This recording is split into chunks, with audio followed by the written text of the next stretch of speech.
Bueno, pues, buenos días, Miriam, buenos días. Falta Vero, que está ahí abajo. Ahí viene Vero. Hasta ahorita está viniendo, abajo hasta ahorita está terminando. Buenos días. Entonces, hoy nos toca, ya estábamos trabajando esto, los primeros capítulos del 1 al 11, ¿se recuerdan? Estábamos viendo la enseñanza que van dando esos capítulos y entendiendo que esos 11 capítulos decíamos que es la prehistoria, ¿se recuerdan de eso? Que es la prehistoria y que cuando se habla de un principio no se está hablando de un inicio, ¿se acuerdan? Se está hablando desde siempre, desde siempre.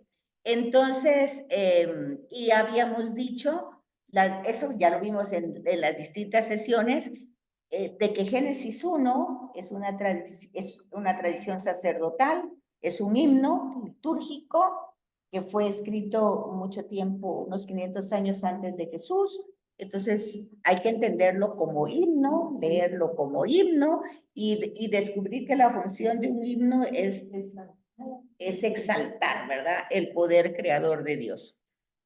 Eso pues ya lo habíamos visto. Bereshit es la palabra en hebreo, Bereshit. Sí. Entonces, y nos va narrando, pues el himno nos va alabando, nos va desarrollando así progresivamente, usando la estructura de 7 días. No nos está dando un dato histórico, no nos está diciendo que así sucedieron las cosas, sino que nos está diciendo el poder exaltador de ese ser que crea y que aquí nos va pues a través del himno pues narrando. Pero se acuerdan que habíamos visto las diferencias, ¿verdad? ¿Se acuerdan? Sí. ¿Se acuerdan? Yo le estoy poniendo un poquito la memoria porque como tantos días de feriado, entonces para que ustedes se ubiquen otra vez. Entonces, aquí había unas preguntas. ¿Bajo qué perspectiva contemplan el tema de la creación los autores sagrados? ¿Qué tipo de relato es el relato de la creación? ¿Por qué lo relatan así? ¿Qué intentan los autores sagrados? ¿Qué significado tiene el relato semanal? De eso estamos hablando, ¿verdad? Entonces, ¿se recuerdan ustedes de esas preguntas? ¿Alguien quiere responderlas? ¿Tienen idea de cómo responder alguna? La primera, usted decía que bajo qué perspectiva, por la teológica. Una perspectiva teológica, sí, o sea, la teología es la que reinterpreta la historia. O sea, la historia humana está sucediendo, pero en esa historia humana, la teología ve la acción de Dios en esa historia humana. Esa acción que se puede ver en la bondad, cuando todo va bien, cuando todo va mal, cuando estamos angustiados. O sea, el rostro de Dios nos va a ir enseñando la escritura, que la podemos descubrir en todas las circunstancias. Hoy venía platicando con mi hijo y me decía, no, pero ¿por qué a Dios se le da las cosas buenas y a quién se le da las cosas malas? Bueno, Dios es el principio de todo, es único principio. En la teología y en esta reflexión teológica solo hay un principio, no hay dos principios, solo hay uno, que es Dios, el creador de todo. Esa es la interpretación teológica. Ustedes ven Génesis 1, solo se habla de un principio creador, un principio poderoso, un único principio. Luego, en Génesis 2 se habla lo mismo, un solo principio creador, solo que en Génesis 3 ya entra el mal, ¿se acuerdan? Sí. Entra el mal, pero el mal, entonces hay un relato de la tentación, eso lo explicamos la vez pasada, que la tentación es como la dinámica que se da entre lo creado y nosotros. Cada uno de nosotros. Cada uno de nosotros ve lo creado, le encanta, pero quiere poseerlo. O sea, cualquier cosa. A veces ustedes ven, ¡ay, qué flor más linda! Y ya van a arrancar. Fíjense, ahí está linda. ¡Ay, no, que me la voy a llevar a mi casa! ahí está bella, ahí está preciosa, ahí está funcionando y teniendo su lugar. Pero esa es una tendencia. No vamos a decir que esa tendencia es mala, pero es para descubrir que así somos. Tenemos esas tendencias, esas inclinaciones, y entonces Génesis 3 nos va a presentar simbólicamente símbolos, nos va a dar símbolos. Y ya en la clase anterior hablábamos que estos símbolos pues representan, ¿se recuerdan que hablamos de símbolos y de signos? El signo significa y el símbolo representa. Entonces dijimos que la serpiente representa el mal. ¿Por qué representa el mal? ¿Y por qué en la serpiente? ¿Se recuerdan cuando hablamos de eso? ¿Se recuerdan que dijimos que en aquellas culturas antiguas la serpiente era vista como una divinidad, ¿verdad? Lo podemos ver en los faraones, en distintas culturas, se le daba culto. Se le daba culto, ¿por qué? Porque se le consideraba el dios de la fecundidad. Entonces, en muchas religiones antiguas se puede ver eso. Entonces, los cultos que se daban a la serpiente eran orgías. Orgías que se daban bajo los terebintos, dice el texto bíblico.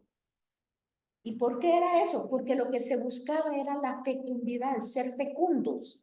En ese tiempo no era problema de que había mucha gente, se quería que hubiera gente, porque si no se perdía la raza humana, porque estamos en los principios.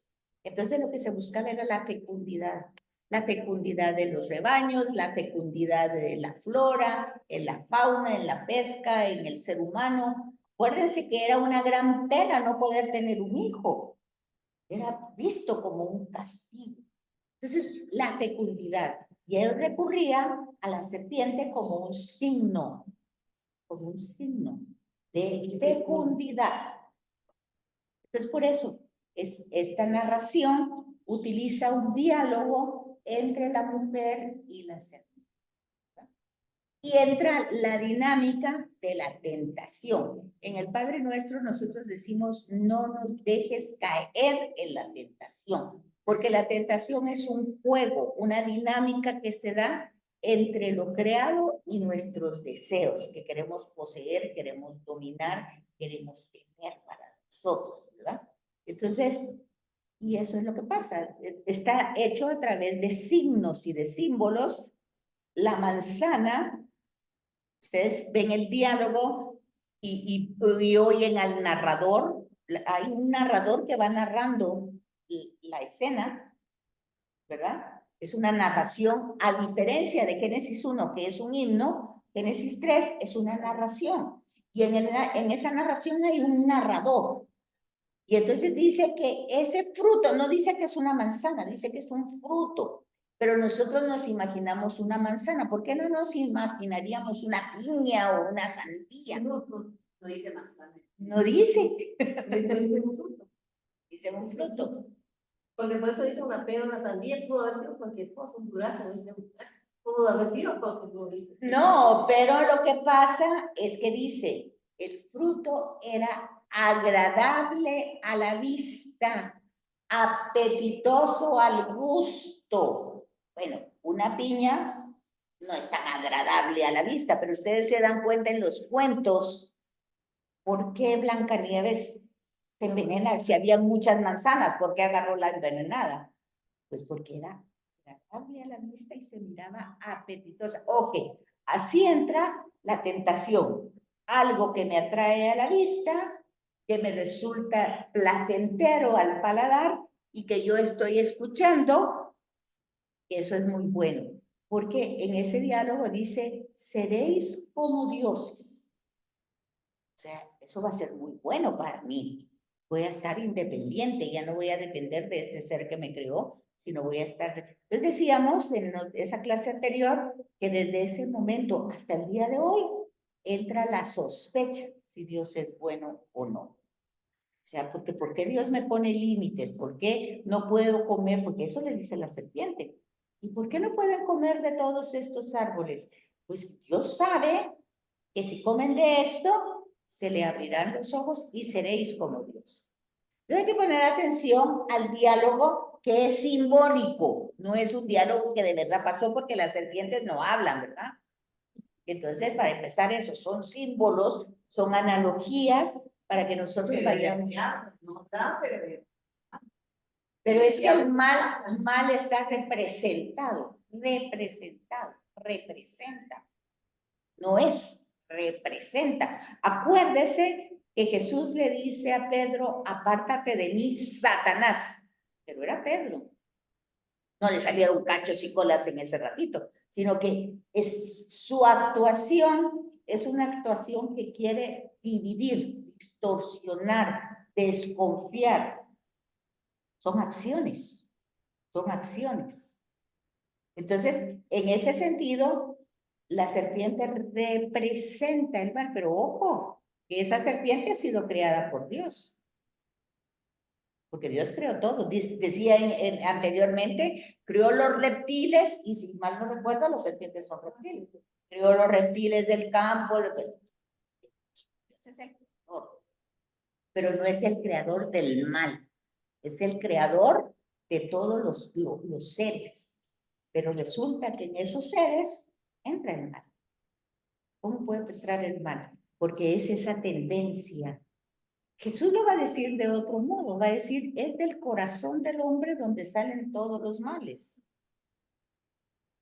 Entonces, hay una figura que representa. En ese caso es la serpiente, pero en otros casos es el poder, es el prestigio, es el orgullo, representa. Cuando yo por soberbia puedo hacer tanto daño, por orgullo, por envidia, representa al maligno, al mal. Por eso en el Padre Nuestro dice, no nos dejes caer en la tentación, en esa dinámica, en ese juego, y líbranos del malo, dice en el sentido original, y líbranos del malo. O sea, ¿quién es el malo? Pues cualquiera que me quiera sacar del camino correcto, del camino donde yo tengo que estar enfocada. No, eso no es así. De hecho, eso es lo que pasa en las tentaciones de Jesús, es eso. Y Jesús que vence esas tentaciones con la palabra de Dios. Da argumentos bíblicos, no solo de pan vive el hombre. Entonces, hay todo ese sentido. Permítame un momentito que aquí ya no sé cómo es que hago esto. Ay, hay algo que me pasa siempre. Tuvo un problema con su carro. No, ayer la vi. Ayer la vi. Mira, aquí. Ahí está. Bueno, entonces tenemos todo esto que ya lo habíamos explicado. En la Biblia al principio es todo lo que ha estado desde siempre, ya todo eso lo habíamos explicado.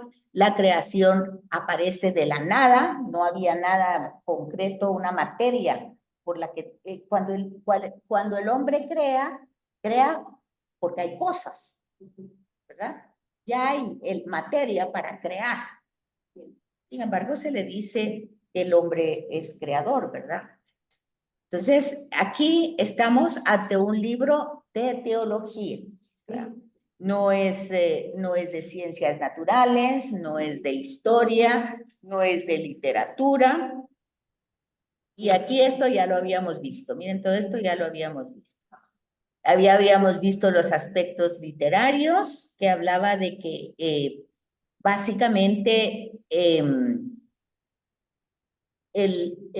la palabra Génesis viene del griego, ¿verdad? Porque ya vieron que el hebreo es Bereshit, en el principio. Y yo les explicaba en ese momento de que, ¿por qué empieza con esas palabras?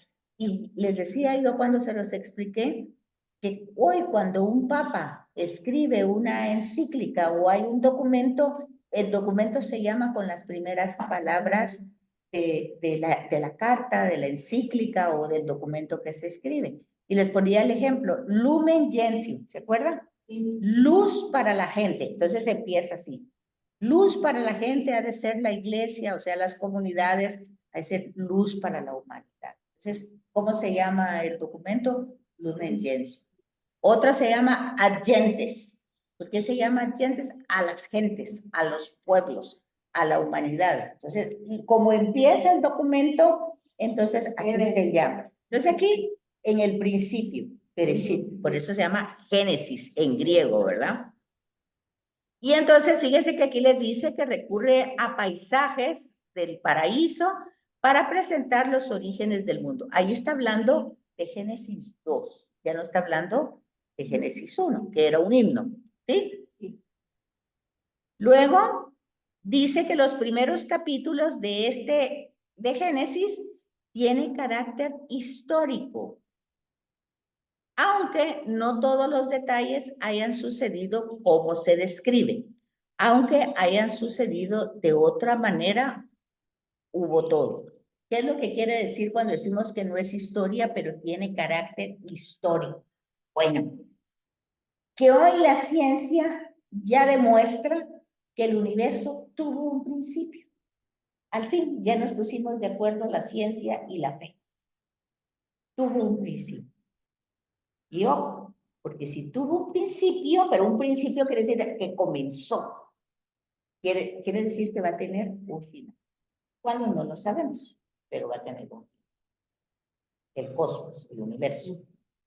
Entonces, por eso tiene carácter histórico, porque empieza la historia, se empieza a desarrollar la historia de la humanidad. ¿Se recuerdan que cuando explicamos esto les hablé de los dinosaurios? ¿Se acuerdan? Que les dije, ¿por qué aquí no menciona los dinosaurios y tantos elementos? Porque no es ese tipo de historia. Es un tipo de historia en el cual hay realidades concretas que manifiestan que hay un creador. ¿Cómo sucedieron las cosas? Pues se han ido explicando con distintas teorías. La última es la del Big Bang, ¿verdad? Que fue una explosión y que ahí de la nada salió todo. Pero como se van organizando las cosas, se ve que es un plan perfecto.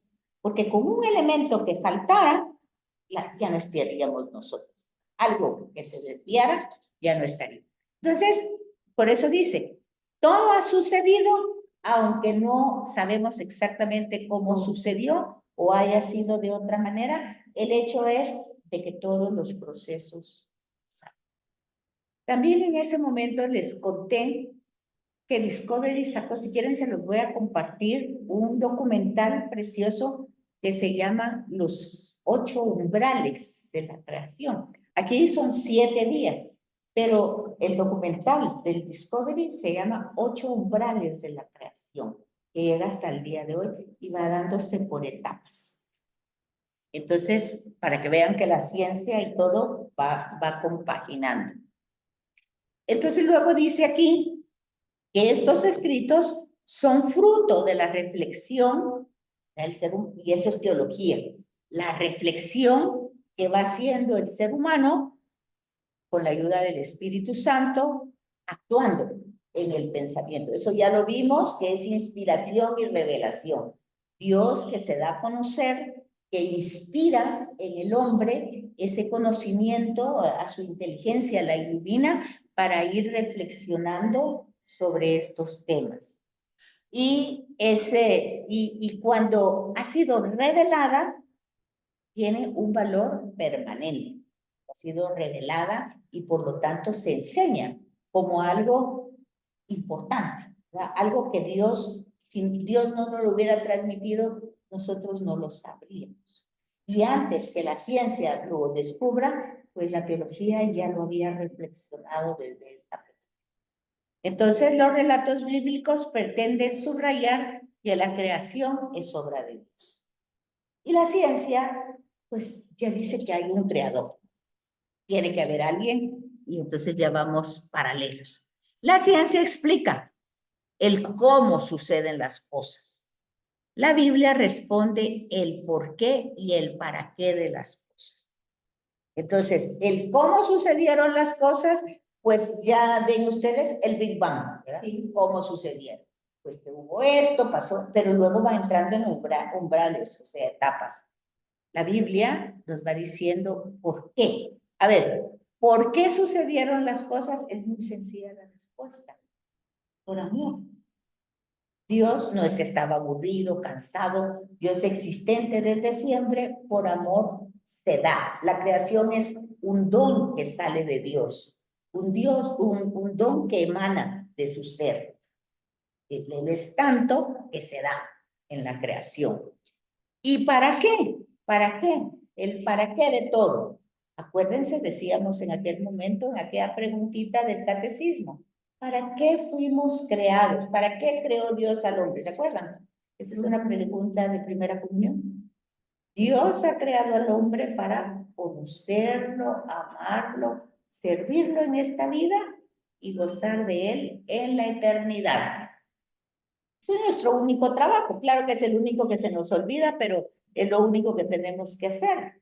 Conocer, amar y servir a Dios. Ahora fíjense lo que va pasando en la Sagrada Escritura. Desde aquí, desde Génesis. Eso que parece tan sencillo, tan fácil, pues resulta que como que desde el principio nosotros lo rechazamos. Porque ya ven, el ser humano quiere ser como Dios, no quiere depender de su creador, no quiere conocerlo más. Ya tiene una amistad, pero no le interesa tener esa amistad, rompe con esa amistad. No le interesa amarlo, no le interesa, lo percibe como algo, como esa sospecha que dijo el mal, que Dios sabe que si coméis de este fruto, se les abrirán los ojos y seréis como dioses. Entonces, esa ya es una sospecha. ¿Será Dios bueno? ¿De verdad querrá que me vaya bien? Cuando tenemos tantas dificultades en la vida, tribulaciones, tantas penas, ¿será que Dios, o qué hice yo mal para que Dios me esté castigando? ¿O pues está castigando? Entonces, entran todas esas respuestas. Y eso es únicamente sospecha. Yo no creo mucho que Dios sea bueno, como dice que sea, y que me ame tanto. Porque ¿para qué creó todo? Pues para que seamos felices. Pero si somos felices, pues resulta que ahí va toda la dificultad en busca de la felicidad, que es muy sencillo en el texto bíblico, porque la felicidad es Dios, ¿verdad? Dios que se da, Dios que se entrega, Dios que nos redime, Dios que nos deja su espíritu, bueno, Dios que se vive dando y viviendo por nosotros. Pero los conflictos se dan cuando se invade el carril ajeno, es decir, cuando nosotros no queremos entender esa realidad de esa manera. En los primeros 11 capítulos nos va presentando ese no del ser humano universal. No es de cada uno de nosotros, sino que el ser humano en automático rechaza a ese ser. No quiere depender, quiere ser independiente. Entonces dice que los israelitas han mirado hacia atrás y han narrado eso que podíamos llamar su prehistoria. Esos son los primeros 11 capítulos. Creación, caída y el primer camino del que surgen los diversos pueblos de la tierra. En el capítulo 4, que ya habíamos hablado de eso también, que es Caín y Abel, ya vimos lo que sucede.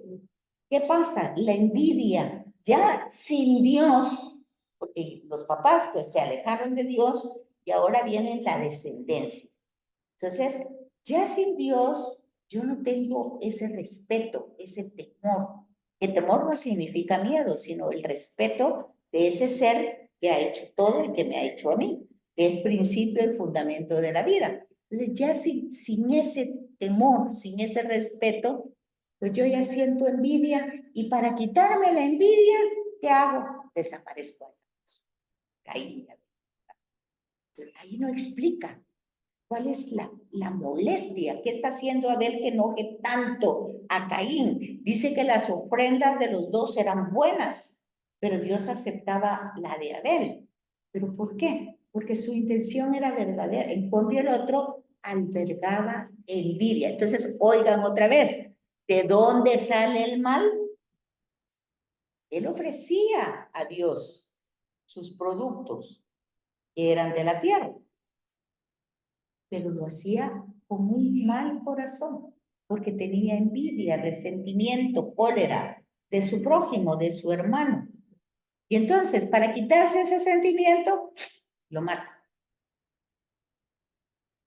Pero luego, entonces, se van desarrollando en el capítulo 5 los pueblos, porque van a ver ustedes que Caín se va, ¿verdad? Se va errante, se va huyendo, y entonces encuentra, pues, otras civilizaciones. Ojo con eso, porque quiere decir que entonces había más gente. ¿Qué quiere decir esto entonces? Que es la reflexión de Israel y de la historia. Fíjense que aquí se lo dice. Israel, los israelitas han mirado su propia historia hacia atrás y han narrado lo que podríamos llamar su prehistoria de Israel. Eso es lo que no entiende a veces lo que pasa. Pero ya existía Egipto, ya existían otras civilizaciones. ¿Cómo vamos, Vero, con eso? Como los mayas. Como los mayas, muy bien, ya estaban aquí. Y no uno lo pica, ¿verdad? ¿Por qué? ¿Por qué si él hizo la creación del hombre? ¿Por qué había otra civilización, verdad? Que se está hablando de su pueblo, de Israel. Es Israel el que está haciendo su propia historia, viendo hacia. Muy bien. Es Israel que está transmitiendo su prehistoria de él como pueblo. Porque al final, Israel es un pueblo, el pueblo de Dios, porque Dios lo elige, lo crea. Porque ya vimos que eran pues unos migrantes que habían estado en Egipto mucho tiempo y luego salen de ahí por voluntad de Dios, por brazo fuerte de Dios, con el instrumento, la ayuda de Moisés, ¿verdad? Pero ahorita estamos en el Génesis. Bueno, entonces miramos que el Éxodo ya es otro libro. Y ahí, ahorita todavía estamos en los 11 primeros capítulos, en la prehistoria. Todavía estamos verdes. Entonces, mire, los primeros 6 capítulos contienen tradiciones ancestrales, o sea, tradiciones, acuérdense que fueron orales, ¿verdad? No había nada escrito. Tradiciones orales, recuerdos que pudieran remontarse a épocas o tiempos antiguos. Tienen un gran valor excepcional que reside en otra realidad o en otro plano. ¿Cuál es ese otro plano? Lo que dijimos ahorita. El pueblo de Israel, centrado en la historia de su encuentro con Dios, reflexiona sobre los principios de su historia, fijándolos de forma definitiva. ¿Qué quiere decir esto? Quiere decir que Israel en el Sinaí es elegido pueblo de Dios, pero llega a su nivel de oro, por decir así, pleno, con David y con Salomón. En ese momento, esas tradiciones orales que existían se empiezan a poner por escrito. Unas, ¿verdad? Porque ya vimos que otras se van a escribir hasta mucho tiempo después. Es que se recuerdan, cuando vimos introducción a la Biblia, vimos lo difícil que era la escritura. Entonces, se fueron poniendo por escrito estas tradiciones orales, pero eso fue 1000 años después de todo este periodo, cuando ellos ya estaban establecidos en una tierra, ya tenían un monarca y se estaban desarrollando como una civilización. Entonces, dice Israel, reflexiona el pueblo de Israel, centrado. ¿En dónde tiene centrado? En el encuentro en el Sinaí. Dios que se encuentra con el pueblo. Ahí se centra su realidad. Ya reflexiona sobre los principios de su historia, de la historia de Israel. Y ya lo pone en forma definitiva. Ahora, nosotros pertenecemos a esa historia no porque somos israelitas o judíos, pero porque somos seguidores de Jesús, quien sí era judío e israelita. ¿Verdad? Entonces nosotros como seguidores de un judío, humanamente hablando, Jesús de Nazaret es judío. Tiene dos naturalezas, la humana. Humanamente hablando, es un judío, nacido de una mujer judía de Nazaret. ¿Verdad? Entonces, ya nosotros tenemos que ir conociendo todo lo que Jesús conoció para poder entender a Jesús. Ese es nuestro trabajo. Por eso la prehistoria que ofrece Génesis del 1 al 11 no puede interpretarse en un plano paleontológico o antropológico, meramente cultural. Quiere decir, no puede entenderse como que realmente la historia del ser humano sucedió tal como ahí se dice, ¿verdad? O como historias muy antiguas, cuando dicen de la paleontología, de esa época, de ese periodo tan antiguo. Sino, dice, Israel quiere comprender su origen viendo los diferentes caminos que sustentan los principios de su caminar. Los capítulos no son lo primero que ellos saben, son lo que descubren después mirando hacia atrás. O sea, ellos no empezaron escribiendo cómo fueron las cosas, sino que yo creo que la analogía que podemos poner es cada vez que nosotros vamos siendo mayores, por ejemplo, yo aquí les gano a ustedes en edad. Entonces, cada vez que uno es mayor y mira para atrás, va entendiendo su historia de otra manera. No sé si a ustedes les pasa, pero a mí me pasa. Yo veo para atrás y le encuentro sentido a muchas cosas que no las tuve en su momento, que en su momento me angustió, me preocupé o me quitó la vida en un rato. Y por eso el Salmo dice, pues me cansé de balde, porque ya Dios tenía desarrollado toda mi historia, ¿verdad? Entonces, eso pasa con Israel. Ya cuando llega a la maduración del tiempo, que es en el periodo de David y Salomón, ve para atrás su historia, se fija cómo fue que ellos, siendo unos simples migrantes, esclavos en Egipto, no eran nada, pues llegan al Sinaí, ahí tienen un encuentro con Dios y entonces van a encontrar ese caminar, no solo en el desierto, sino después a lo largo de la tierra que poseen, todo lo que va pasando en su vida, cómo Dios va actuando constantemente en la vida de ellos. Entonces dice, esos primeros 11 capítulos no son lo primero que ellos reflexionaron, sino que fue los que descubrieron mirando hacia atrás y encontrando qué les sustentaba el caminar.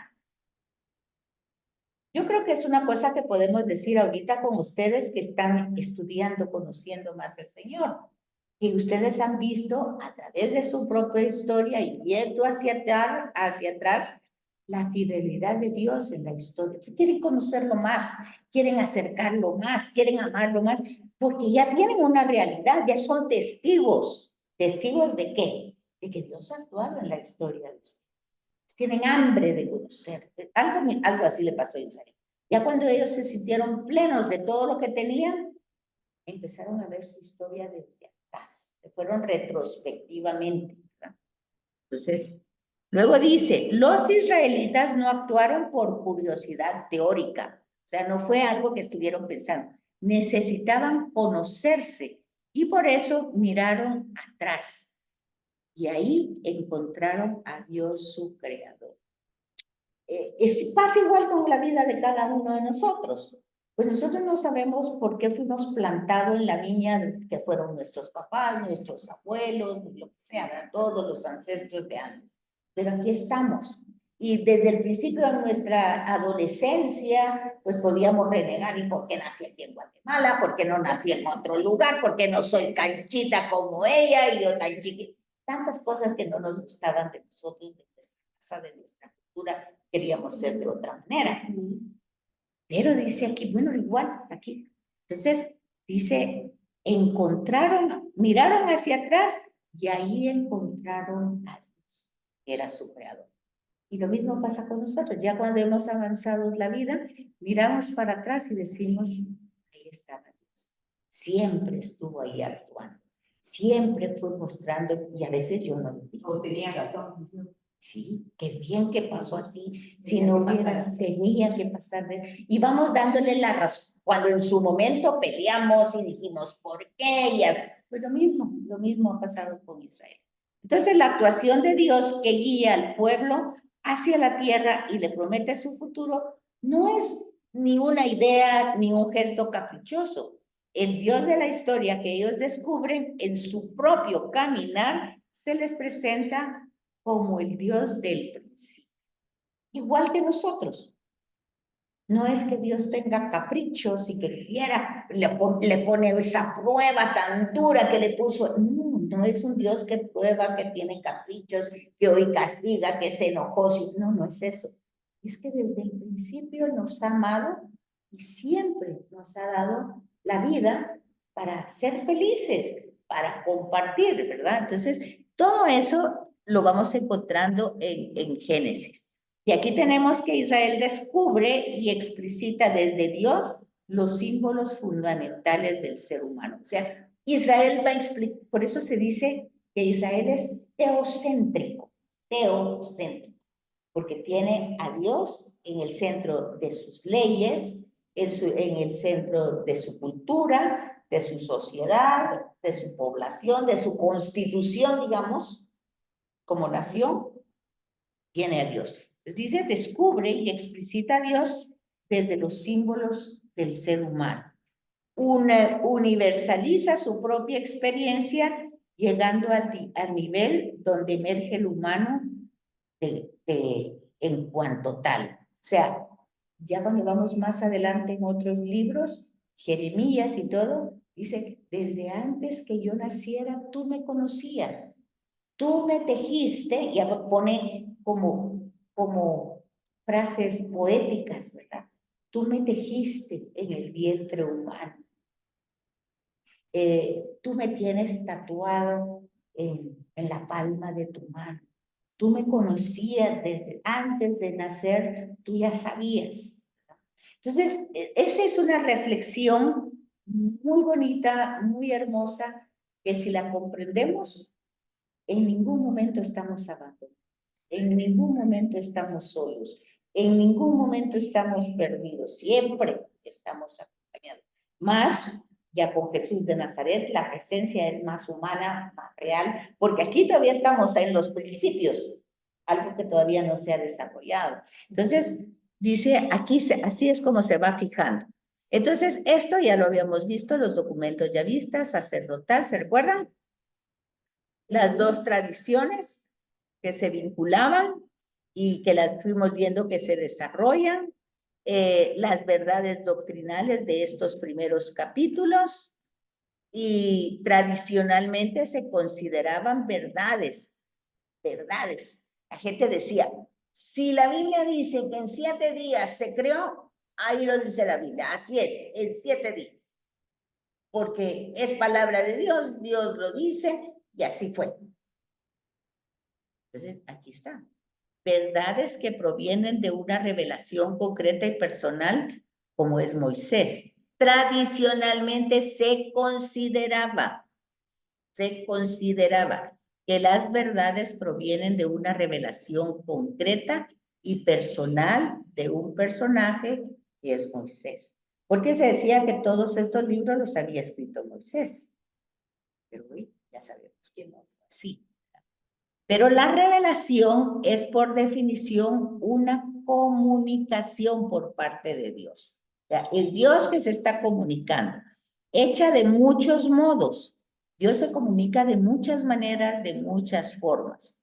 En forma directa, en reflexión humana, como la teología, guiada o inspirada por la acción del Espíritu del resucitado, que nos va guiando de una manera más concreta. Entonces, aquí tenemos la imagen, pues, del Sinaí, ¿verdad? Pero esa representación, ese acompañamiento de Dios ha continuado. Si no, no tendría sentido que nosotros hubiéramos pues preparado el triduo pascual, jueves, viernes y sábado de gloria, no lo hubiéramos preparado con 40 días. Y luego esa fiesta que empezó el Jueves Santo y que continúa hoy, ¿hasta cuándo? Hasta Pentecostés. O sea, imagínense que es la preparación más grande. Son 50 días de Pentecostés y 40 días de Cuaresma. Son 3 meses de todo el año litúrgico. ¿Y qué es lo que celebramos? Pues el acompañamiento, la presencia física de Jesús entre nosotros. Ya no visualmente, porque nos ha dejado su espíritu. Tengo que ir al Padre para que dejarles el espíritu. Entonces, esa certeza que Dios es un acompañante de nuestro camino, que no solo es un amigo, un padre, sino es compañero de camino, eso tiene que darnos mucha alegría, mucho gozo, mucha esperanza, ¿verdad? Entonces, pero aquí en Génesis pues no está. Entonces vean aquí el proceso de esa reconstrucción. Primero, la preocupación de Israel por las cuestiones de la existencia. ¿Cuáles son las razones de esa existencia? ¿Para qué nacimos? ¿Por qué nos morimos? ¿Qué es el pecado? ¿Por qué el mal? O sea, el pecado visto como mal, ¿verdad? Y Israel y toda la humanidad vive esa realidad, no solo Israel, solo que Israel es consciente, ¿verdad? De que fue creado por un ser y que se retiró de ese ser. Entonces, bueno. Luego, la experiencia histórica religiosa que vivió Israel con su contacto con Yahvé, que le daba paz a su espíritu. Entonces, Israel tiene una relación personal con Dios, que cuando falla, pues entonces se siente perdido. Y por eso el exilio, decíamos la última vez, era un acontecimiento totalmente doloroso, porque ¿cómo era eso que todo esto que Dios les ha dado lo habían perdido? Luego, la psicología israelita buscaba soluciones a sus problemas presentes a la luz de las lecciones pasadas. Acuérdense el Shema que dice, acuérdate Israel, acuérdate. Y eso también nosotros tendríamos que acordarnos constantemente, no para vivir en el pasado, sino para ver cómo Dios ha actuado en el pasado y hemos ido saliendo de cosas que nosotros en su momento pensamos que no se podían. Y al final salimos, ya estamos aquí y vemos para atrás y decimos, sí, esto solo fue Dios, decimos, porque no pudo haber. Entonces, esa realidad de Israel es también la nuestra. De una manera lenta y progresiva, con adelantos y tropiezos, porque así vamos nosotros también, su reflexión encontró sentido de los acontecimientos primitivos con la garantía de la inspiración. Es decir, lo mismo que pasó con Israel, que le encontró sentido a su historia, a pesar de que tuvo tropiezos, caídas, se quedó sin nada, pero volvía a ser su. Y ahorita pues está en una situación terrible Israel, ¿verdad? No es que esté en la mejor, pero tiene que resurgir verdaderamente, porque si es el pueblo de Dios, tiene. ¿Cómo va a hacerlo? Solo Dios sabrá, ¿verdad? Pero tiene que encontrar esa su historia, porque ahorita si ustedes ven la realidad que está viviendo, pareciera que está sacando mucha cólera de lo que ha vivido. No está confiando en Dios, está confiando en su poder, en su prestigio, en sus posibilidades, está siendo destructor. Lo cual no significa que ya no sea el pueblo de Dios, sigue siendo el pueblo de Dios, sigue siendo Israel, pero está desviado o no lo podemos ver. Sí, se ve. Si todos le están diciendo pare la guerra porque está usando el hambre como arma de guerra, no puede hacer eso, no puede, se lo está diciendo todo el mundo y sigue, no, hasta que matemos a todos lo que vas a hacer. Entonces estamos viendo que no va siendo guiado por Dios mismo, pero sigue siendo su pueblo. No significa que ya no sea su pueblo. Como dice un texto, ¿no? Que son de cabeza dura, ustedes sin esto, ¿no? Ajá. Así era el pueblo de Israel. Pero así somos nosotros. Sí. O sea, el pueblo de Israel es una representación de lo que nosotros somos. Entonces tenemos que fijarnos en eso. Dice que la narración del Génesis es una exposición del origen de la humanidad, donde la reflexión guiada por la fe religiosa va entendiendo el sentido de los hechos reales. Israel encuentra la semejanza y conexión con el presente, y la revelación divina no da a los hechos algo concreto que la razón pueda justificar. Solo se limita al sentido y a la substancia de los mismos. Por eso responde al por qué y para qué. O sea, Dios no es que nos explique lo que pasa, o sea, por qué Jesús murió de la manera que murió, por qué pasa, así como nosotros queremos una razón que nos explique por qué. Dice, no, Dios no da razón para justificar lo que pasa, solo se limita al sentido y a la sustancia. ¿Qué sentido dio esto a tu vida? ¿Cuál fue la sustancia que dejó? O sea, a veces cuando uno dice, esto me dejó mal sabor, esto no fue bueno, esto no tiene sentido para mí. Entonces, no hay una explicación que nos diga, ¿por qué de esa manera? ¿Por qué? Ni para Jesús, ni para la historia, ni para nosotros. No vamos a encontrar nunca una razón. En la misma oración de Jesús en Getsemaní dice eso. Si fuera posible, aparte este momento doloroso de mí, pero no se haga lo que yo quiero, porque el sentido se va a ir encontrando a lo largo. Y no es un sentido para una sola persona, es un sentido para todo, así como el pecado no solo me afecta a mí, afecta a todo, así el sentido de Dios no solo me da sentido a mí, sino da sentido a una comunidad. Entonces dice que el tema literario de los 11 capítulos, ahí vamos a encontrar doctrina que es expresada de manera concreta. Las tradiciones, ¿verdad? Utiliza tradiciones, relatos, narraciones, comportamientos humanos, imágenes. En esos comportamientos humanos a veces vamos a encontrar comportamientos que en nuestra sensibilidad actual nos va a sorprender. Lo platicábamos en la clase anterior, cuando tenemos el relato que se lee en la vigilia pascual, que Dios le pide a Abraham que sacrifique a su hijo. Eso nos afecta tremendamente. ¿Cómo es posible? Y luego Hebreos que diga, Dios perdonó el hijo de Isaac, pero no perdonó a Jesús. Nos afecta esas palabras y nos confunde. Pero dice Dios que es amor, ¿cómo puede permitir tanto sufrimiento, tanta guerra, tanta muerte, tanto dolor? Entonces, va a hablar de comportamientos humanos y nos va a dar imágenes. Imágenes que muchas veces no las podemos comprender porque pertenecen a otra cultura, a otros comportamientos, a otras costumbres. Entonces, cuando nosotros vemos eso, nosotros ya le dimos nombre, ¿se acuerdan? Se llama anacronismo. Cuando nosotros juzgamos esas culturas, esas costumbres, esas formas de actuar, como nosotros las actuamos hoy. Se llama anacronismo. Entonces, eso lo vamos a encontrar en Génesis. Y luego vamos viendo que la transformación, la inspiración va a transformar los conocimientos humanos.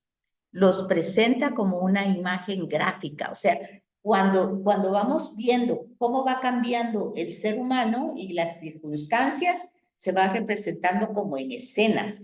Y eso va a ser el ropaje literario. Entonces nosotros tenemos que descubrir en el texto lo que se está revelando, lo que Dios está revelando de él, el mensaje que nos está transmitiendo, pero ese no va así puro, sino que va envuelto como en un ropaje. Y ese ropaje es el género literario. Por ejemplo, volvamos otra vez a Génesis 1, es un himno, ese es el género literario. Pero todo lo que va ahí es la acción de Dios, solo que lo va poniendo ese género literario de himno lo está poniendo en una estructura de 7 días. Pero el mensaje no está ni en los 7 días ni en el himno. Ese es el género literario. Es el vehículo que está utilizando el escritor bíblico para transmitirnos que Dios es el creador. O sea, nosotros nos tenemos que enfocar en Dios, que es lo que está haciendo, no cómo lo está haciendo, ni cuándo lo está haciendo, ni porque nadie sabe cómo lo hizo. Solo sabe que Dios lo hizo. Entonces, el centro está en Dios y en el amor de Dios para crear. Ahí está el centro. El ropaje es el género literario. El vehículo ahí entonces se llama himno. Y la estructura es una semana. Entonces, pero el mensaje no es ni la semana ni el himno. Es Dios creador de todo. ¿Sí? También el Génesis 2, que ya no es himno. Entonces, el ropaje es una narración. ¿Y cómo se hace esa narración descriptiva? Se va a describir, Dios hizo un muñeco, todo eso, ¿verdad? Se va describiendo, hizo plantó un jardín. Esa es la narración, la escenificación, es el ropaje. Pero el mensaje no es el hecho del muñeco, no. Más detalle, ¿verdad? La narración, ¿verdad? Es descriptivo, la narración es descriptiva. Está describiendo la escena y nosotros la podemos imaginar, pero ahí no va el mensaje. El mensaje va el mismo que el primero, que Dios es el que está creando, solo que le está poniendo formas humanas para que nosotros podamos entendamos mejor, para que entendamos mejor. Tenemos una idea de cómo fue la creación, ¿verdad? Como que nos está explicando como niñitos. Exacto. Como poniéndolo así de una de estas cosas no es como la otra, como decía. O como la línea del niño, ¿ah? Que tiene figuritas y todavía el niño entiende. Sí, entonces ese es el ropaje literario y tenemos que cantar. Dios pintó con la brocha que Israel tenía a mano. Es decir, Dios no le quitó nada al ser humano para transmitirnos este mensaje, sino que simplemente utilizó todas las cualidades que ya Dios le había dado al ser humano, la inteligencia, la voluntad, las capacidades, y le inspiró para que lo hiciera de su forma humana que lo pudiera hacer. Ahora nosotros lo haríamos a nuestra manera, pero sí tendríamos que enfocarnos en el verdadero mensaje, hacerlo a nuestra manera, pero sin perder el verdadero mensaje. ¿Verdad? Porque hacerlo a nuestra manera no es hacerlo como nos dé la gana, sino que usando el verdadero mensaje, pero siendo creativo. Que eso es lo que Juan Pablo II decía de nueva evangelización. Nueva en el ardor, nueva en el enfoque, más no nueva en el contenido. El contenido es el mismo. Entonces, nosotros tenemos que ver de qué manera lo que estamos transmitiendo es comprendido. Así como decía Miriam, Génesis 2 es como más descriptivo para que nosotros podamos comprenderlo mejor, pero el mensaje sigue siendo Dios dentro. ¿Verdad? Entonces, por eso dice aquí, esta diapositiva, Dios pintó con la brocha que Israel tenía, no es que, ¿qué quiere decir? Su cultura, sus costumbres, su lenguaje, su idioma, todo lo que él tenía en su experiencia, así habló de Dios con lo que tenía. Igual nosotros vamos a hablar de Dios con lo que nosotros podemos descubrir que Dios ha hecho en nuestra vida. No podemos hacer más. No podemos decir que Dios nos abrió el Mar Rojo porque no ha hecho eso. Nosotros no hemos estado, pero sí podemos hacer una analogía de ese Mar Rojo, que era algo tan difícil, a circunstancias difíciles que nosotros hemos vivido. Nosotros podemos hacer la analogía. Entonces yo creo que ya entró una persona y yo creo que ya terminó aquí. Bueno, entró, pero ya se salió. Yo creo que terminamos. Las 11 ya son. Gracias, Rosarito. Ya entró otra persona, creo que le toca clase a este, es que yo uso el Zoom de la escuela. Entonces, muchas gracias. A ti, muchas gracias. Yo creo que ya toca clase en otro que Sí, tiene que ahí utilizar va. este. Así es que fin de semana que estén bien. Miren, nos quedamos entonces aquí apenas para que La sección 6. sí estamos. Perdón. Terminando la 5. Y en la diapositiva 24. Ahí la 6 empieza bien el 12:50.